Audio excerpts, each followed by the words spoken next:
Hello friends, ನಾವಿವತ್ತು ವೃತ್ತಗಳ ಬಗ್ಗೆ ಅಭ್ಯಾಸ ಮಾಡ್ತಾ ಇದ್ದೀವಿ. ವೃತ್ತಗಳು ಅಂದ್ರೆ ಸರ್ಕಲ್ಸ್ ಅಂತೇಳಿ ನಾವು ಈಗಾಗಲೇ ತಿಳ್ಕೊಂಡಿದ್ದೀವಿ. ಹಾಗಾದ್ರೆ ಈಗಾಗಲೇ ಹಿಂದಿನ ವಿಡಿಯೋಗಳಲ್ಲಿ ಸಾಕಷ್ಟು ಈ ವೃತ್ತದ ಲೆಕ್ಕಗಳನ್ನ ಬಿಡಿಸಿದ್ದೇವೆ. ಹಾಗಾದ್ರೆ ನಾವು ಈಗಾಗಲೇ ವೃತ್ತ ಏನೇನು ಒಳಗೊಂಡಿರ್ತದೆ, ತ್ರಿಜ್ಯ ಮತ್ತು ವ್ಯಾಸಗಳನ್ನ ಒಳಗೊಂಡಿರ್ತದೆ. ಹಾಗಾದ್ರೆ ತ್ರಿಜ್ಯದ ಮುಖಾಂತರ ನಾವು ಏನನ್ನು ಕಂಡುಹಿಡಿದಿದ್ವಿ? ವೃತ್ತದ ಸುತ್ತಳತೆ ಕಂಡುಹಿಡಿಯುವಂತ ಸೂತ್ರ ಮತ್ತು ವೃತ್ತದ ವಿಸ್ತೀರ್ಣ ಕಂಡುಹಿಡಿಯುವಂತ ಸೂತ್ರಗಳನ್ನು ಕೂಡ ನಾವು ತಿಳ್ಕೊಂಡಿದ್ದೇವೆ. ಹಾಗಾದ್ರೆ ಇಲ್ಲೊಂದು ಲೆಕ್ಕ ಇದೆ ನೋಡಿ. ಈ ಲೆಕ್ಕವನ್ನ ಇವತ್ತಿನ ಈ ವಿಡಿಯೋದಲ್ಲಿ ಬಿಡಿಸೋಣ. ಹೌದಾ? ಮೊದಲನೇದಾಗಿ ಪ್ರಶ್ನೆಯನ್ನ ಓದೋಣ. ಒಂದು ವೃತ್ತದ ಸುತ್ತಳತೆ ಮತ್ತು ವಿಸ್ತೀರ್ಣ ಸಮ ಇದ್ದಾಗ, ಹೌದಾ, ಸಮ ಇದ್ದಾಗ ತ್ರಿಜ್ಯ ಮತ್ತು ವ್ಯಾಸಗಳನ್ನ ಕಂಡುಹಿಡಿಯಿರಿ ಅಂತೇಳಿ ಕೊಟ್ಟಿದ್ದಾರೆ. ನೋಡಿ, ನಮಗಿಲ್ಲಿ ಯಾವುದೇ ಒಂದು ಅಳತೆಗಳನ್ನು ಕೂಡ ಕೊಟ್ಟಿರೋರು, ಯಾವುದೇ ಅಳತೆಗಳನ್ನ ಕೊಟ್ಟಿದ್ದಲ್ಲ. ಬರೀ ಅವ್ರು ಏನ್ ಕೊಟ್ಟಿದ್ದಾರೆ ಅಂದ್ರೆ ಒಂದು ವೃತ್ತದ ಸುತ್ತಳತೆ ಮತ್ತು ವಿಸ್ತೀರ್ಣ ಸಮ ಇದೆ ಅಂತೇಳಿ ಒಂದು ಕಂಡೀಷನ್ ಅನ್ನು ಕೊಟ್ಟಿದ್ದಾರೆ. ಈ ಕಂಡೀಷನ್ ಮುಖಾಂತರ ನಾವು ಏನನ್ನ ಕಂಡುಹಿಡಿಯೋಣ? ಮೊದಲು ತ್ರಿಜ್ಯವನ್ನು ಕಂಡುಹಿಡಿಯೋಣ, ಆಮೇಲೆ ವ್ಯಾಸವನ್ನು ಕಂಡುಹಿಡಿಯೋಣ.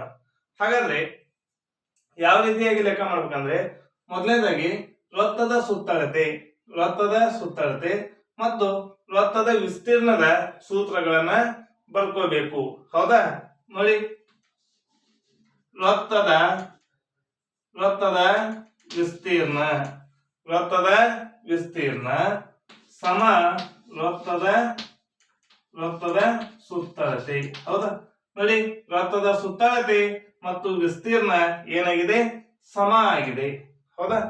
ವೃತ್ತದ ಸುತ್ತಳತೆ ಮತ್ತು ವೃತ್ತದ ವಿಸ್ತೀರ್ಣ ಏನಾಗಿದೆ? ಸಮ ಆಗಿದೆ. ಹಾಗಾದ್ರೆ ಇವುಗಳ ಒಂದು ಸೂತ್ರವನ್ನ ನಾವಿವತ್ತು ಬರ್ಕೊಳ್ಳೋಣ. ಮೊದಲನೇದಾಗಿ ನೋಡಿ, ವೃತ್ತದ ವಿಸ್ತೀರ್ಣ ಸೂತ್ರ ಏನು? ಪೈ ಗುಣಾಕಾರ R square. Is equal to ವೃತ್ತದ ವಿಸ್ತೀರ್ಣದ ಸೂತ್ರವೇನು? 2 ಗುಣಾಕಾರ ಪೈ ಗುಣಾಕಾರ ಆರ್, 2πr ಅಂತೇಳಿ ಹೇಳ್ತಾ ಇದ್ದೀವಿ. ಹೌದಾ? ಇದನ್ನ ಇನ್ನೊಂದು ಸ್ಟೆಪ್ ಅಲ್ಲಿ ಬರ್ಕೋಬಹುದು. ಆರ್ ಸ್ಕ್ವೇರ್ ಅನ್ನ ಹೇಗೆ ಬರ್ತೀನಿ? ಆರ್ ಗುಣಾಕಾರ ಆರ್ ಈಚೆ ಕಡೆ 2 ಗುಣಾಕಾರ ಪೈ ಗುಣಾಕಾರ ಆರ್ ಅಂತೇಳಿ ಬರ್ತಾ ಇದೀವಿ. ಹೌದಾ? ಈಗ ನೋಡಿ, ಇಲ್ಲಿ ಈಚೆ ಕಡೆ ಏನಿದೆ? ಪೈ ಗುಣಾಕಾರ ಆರ್ ಇದೆ, ಇಜ್ವಲ್ ಟು 2 ಗುಣಾಕಾರ ಪೈ ಗುಣಾಕಾರ ಆರ್ ಇದೆ. ಹೌದಾ? ಹಾಗಾದ್ರೆ ಪೈ ಹೌದಾ? ಇಲ್ಲಿಯೂ ಪೈ ಇದೆ, ಇಲ್ಲಿಯೂ ಪೈ ಇದೆ. ಪೈ ಏನಾಗ್ತಾ ಇದೆ? ಪೈ ಕ್ಯಾನ್ಸಲ್ ಆಯ್ತು. ಅದೇ ರೀತಿಯಾಗಿ ಇಲ್ಲೊಂದು ಆರಿದೆ ಕ್ಯಾನ್ಸಲ್ ಆಯ್ತು. ಹೌದಾ? ಹಾಗಾದ್ರೆ ಈ ಕಡೆ ಏನು ಉಳಿತು? ಆರ್. ಇಲ್ಲಿ ಏನು ಉಳಿತು? ಆರ್ ಉಳಿತು. ಹೌದಾ? ಇಲ್ಲಿ ಏನು ಉಳಿತು? 2. ಹೌದಾ? ಆರ್ ಅಂದ್ರೆ ಏನು? ತ್ರಿಜ್ಯ, ರೇಡಿಯಸ್. ಹಾಗಾದ್ರೆ ಈ ಸೂತ್ರಗಳನ್ನು ಬಳಸಿಕೊಂಡು ನಾನು ಏನನ್ನ ಕಂಡುಹಿಡಿದಿದ್ದೇನೆ? ಆರ್ ಅನ್ನ ಕಂಡುಹಿಡಿದಿದ್ದೇನೆ. ಹಾಗಾದ್ರೆ ಆರ್ ಇಸ್ಕ್ವಲ್ ಟು ನಾನು ಏನ್ ಹೇಳ್ತೇನೆ? 2 ಸೆಂಟಿಮೀಟರ್ ಅಂತೇಳಿ ನಾನು ಹೇಳ್ತಾ ಇದ್ದೀನಿ.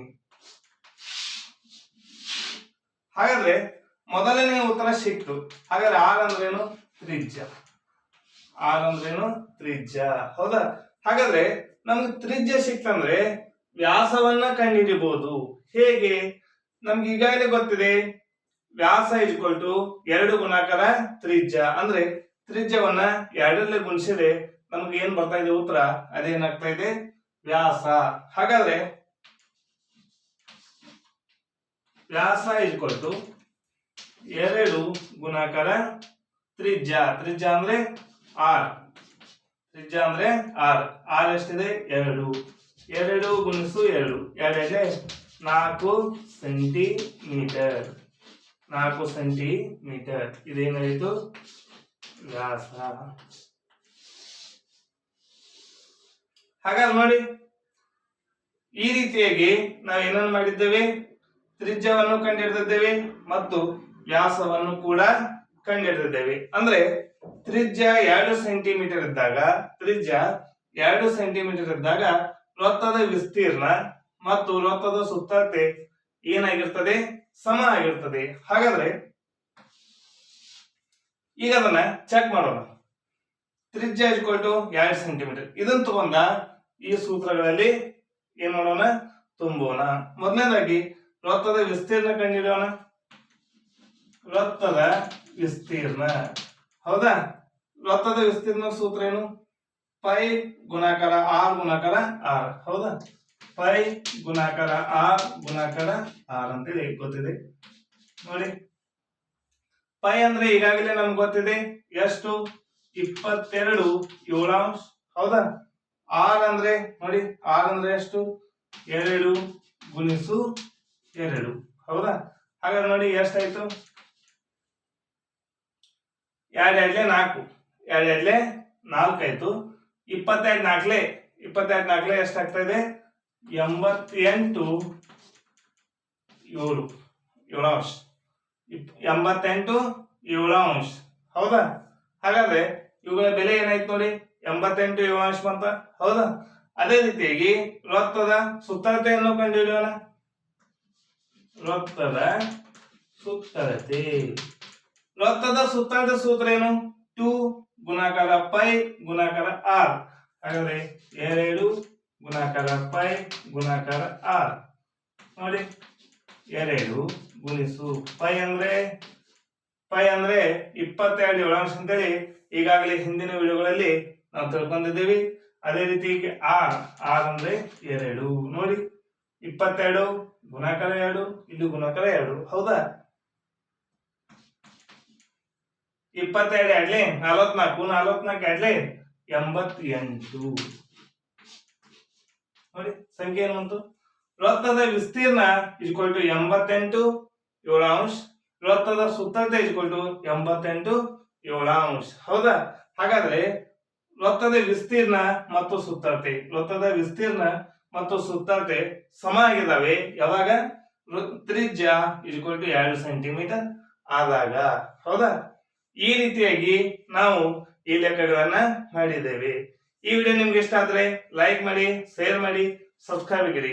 ಹೀಗೆ ನಮ್ಮೆಲ್ಲ ವಿಡಿಯೋಗಳನ್ನ ನೋಡ್ತಾ ಇರಿ. Thank you.